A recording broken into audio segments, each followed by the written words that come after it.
Quite a lengthy one, but equally snippets of what played out in terms of the misfortunes, social misfortunes that we witnessed in the country. And some of them would say that, you know, are more or less like a recap. Some things that have happened before, especially when we're talking about drought and floods, and we keep asking ourselves, have we not set enough policies to address these issues? I mean, as a country, as a government.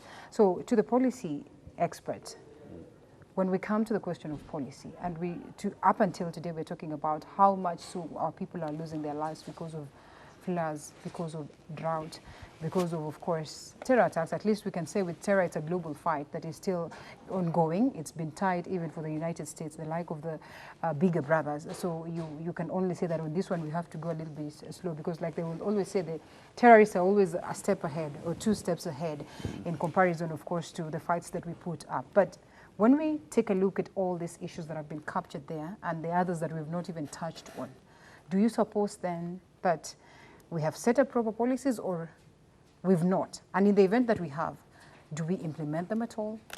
Thank you, Linda. Let me just, from what I have watched here, I'll break them down into 5 categories. Category number 1 is on terrorism. Terrorism is a global problem, and it affects nearly every country. But for Al-Shabaab in Kenya, it's a bit interesting because we cannot claim that Al-Shabaab has certain motives to stage terrorist attacks in Kenya because of certain issues in Somalia. Remember, the KDF moved into Somalia after Al-Shabaab had abducted a French woman at the coast. At the coast, yeah. So the KDF moved into Somalia as a response to what Al-Shabaab did. So there has been this argument that has been put forward by policy analysts that Al-Shabaab wanted actually to create a caliphate around here. And that is what attracted world attention, that Al-Shabaab must be fought by all means. That is category number 1. Category number 2 is about aviation accidents. Aviation accidents are also global. They happen rarely. They happen very rarely. But the reason why they get to the headline is because poor people don't board planes. It is the rich who do so. That is why when a plane goes down, you get it in the headline, because you know who is involved. So those ones can be taken care of. The third category is about the lady who sank in the ferry with her car and her daughter. It was amazing that this country does not even have divers in our ferries, and yet those ferries are there. I've used the ferry many times, and I never knew that we don't even have divers on board. And yet we are moving across the ocean. That's terrible for a country like this that has a lot of money. Training and equipping divers on those ferries should be done as early as possible. The fourth category is about floods and droughts. These are natural phenomena, but the problem is we have them every year until we have like assumed that it is normal for floods to come and sweep everybody in Nyando into Lake Victoria, and then they sweep everybody in Budalangi into Lake Victoria, and then we will have towards the coast also. This country has never taken these natural calamities seriously. And it's terrible because we cannot claim to be a civilized country when we do not take care of the vulnerable sections of the population, wherever they live, how they live, what happens, should there be rain, should there be lack of rain, or things like that. That is a policy issue, kabisa. The country has fallen short of developing proper policies to deal with that. The last category that I want to deal with is collapsed houses or collapsing buildings. That is a direct result of corruption.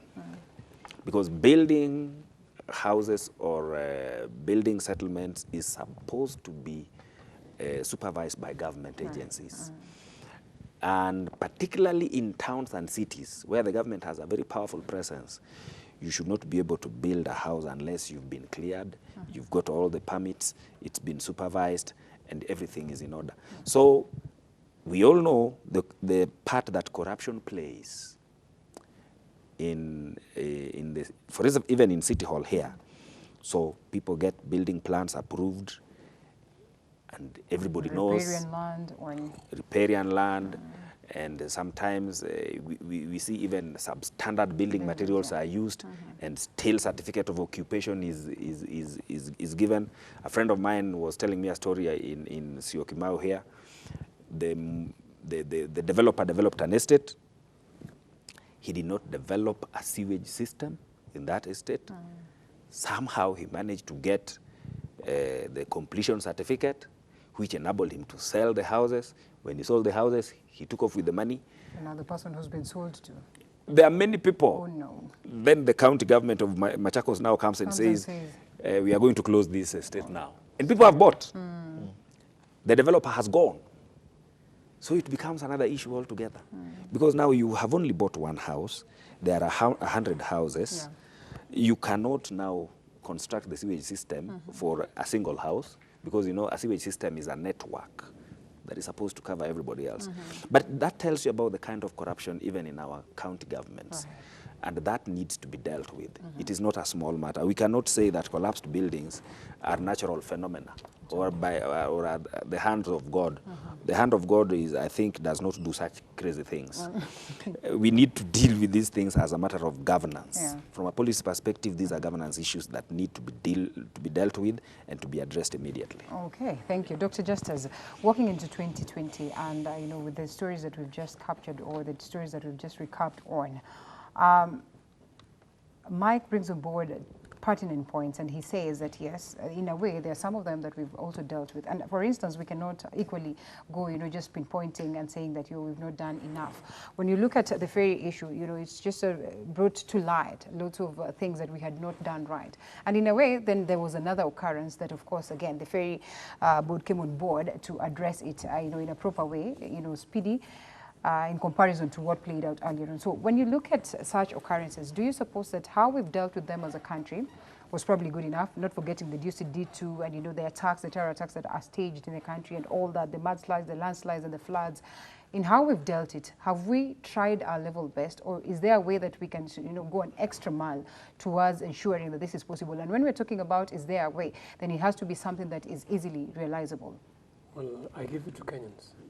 Our resilience, looking at the things we go through. You're sleeping in your house and you're just swept and you're gone. I know.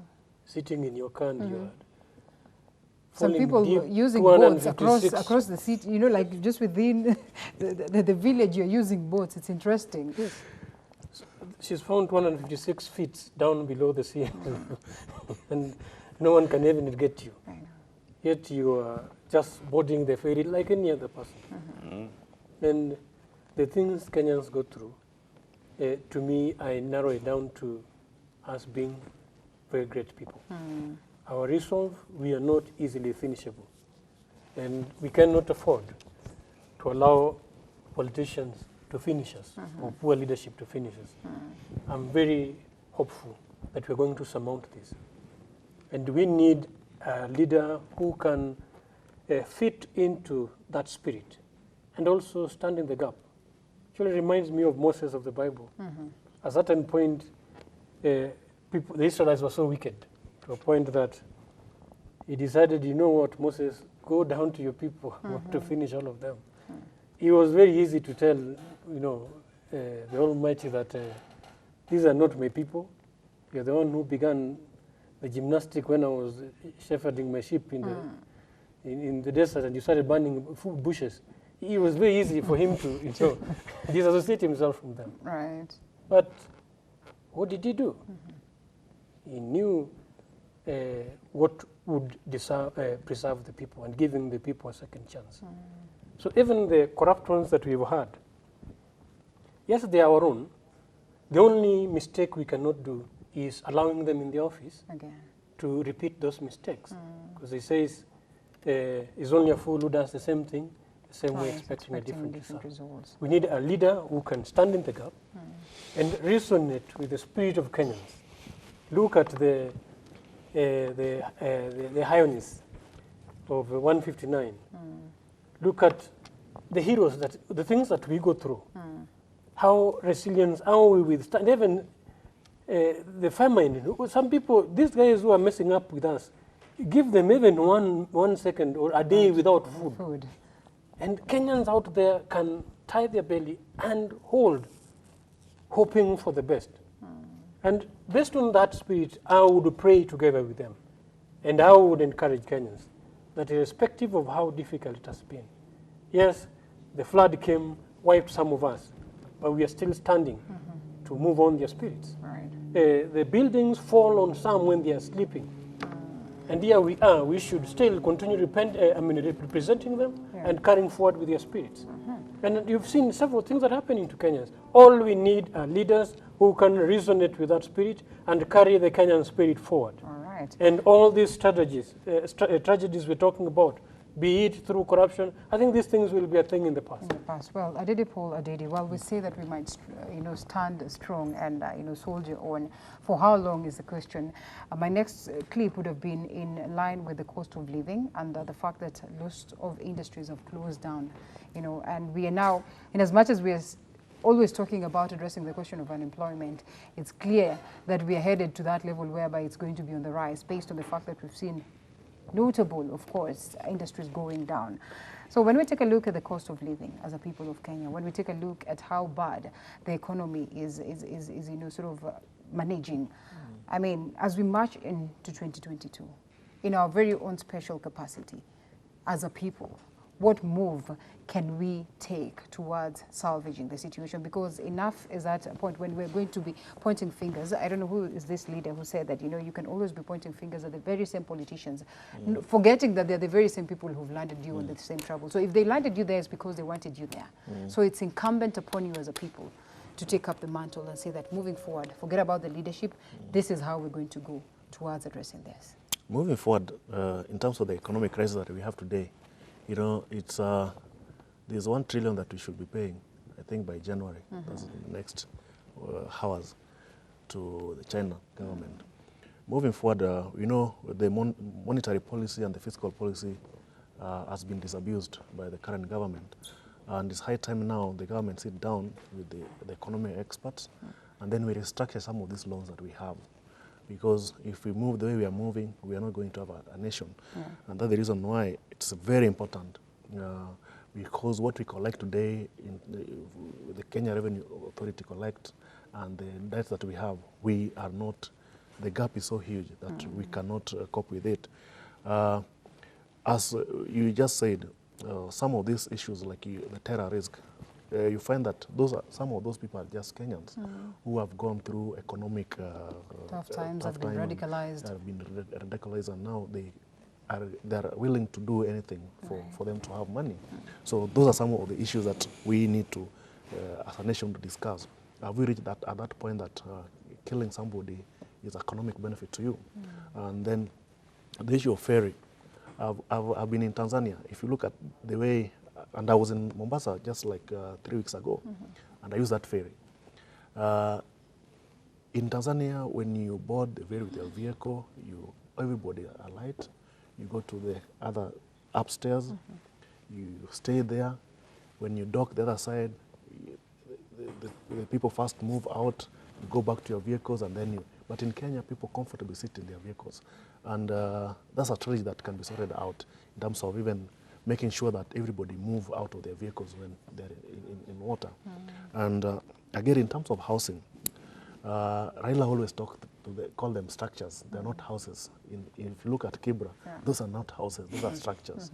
So the housing project could have really benefited some and sorted out this issue of houses collapsing. And you have never had a house collapsing in Karen, Runda, or where. They're just within the slum areas.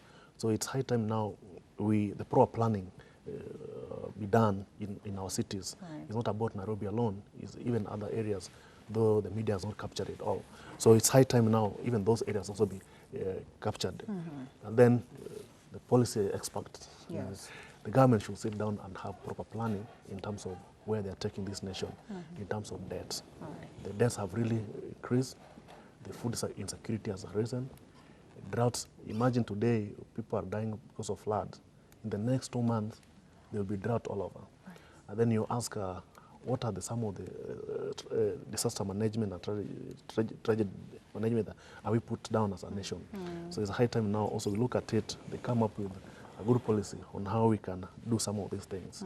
Yes. All right, thank you so much, gentlemen. And on that very note, we're going to wind up. I think it's only fair in 30 seconds to be precise. I allow you people to send that message of hope at least. I mean, above everything, we need to have that hope to the people of Kenya as we wind up. Thank you, Linda. I would like to wish Kenyans a very happy and prosperous 2020. The situation may look very gloomy as we are speaking now, but there is always hope. Right. There is always hope for the better. That's why we are alive. We hope that the noise we make here, the leaders of this country listen, because we may not be speaking on behalf of ourselves, because we are part of the wider society. We also talk to people. We belong to families. We have friends, and we talk with them. And they say, Mike, if you go on set, please say these things, because we don't have a platform where we can say these things. So some of the views we give here, they may sound very radical, and they may sound like they are our own, but they're not. Actually, it's a broad view that you find out when you go out even to buy your newspaper, or you go for your shoe polish.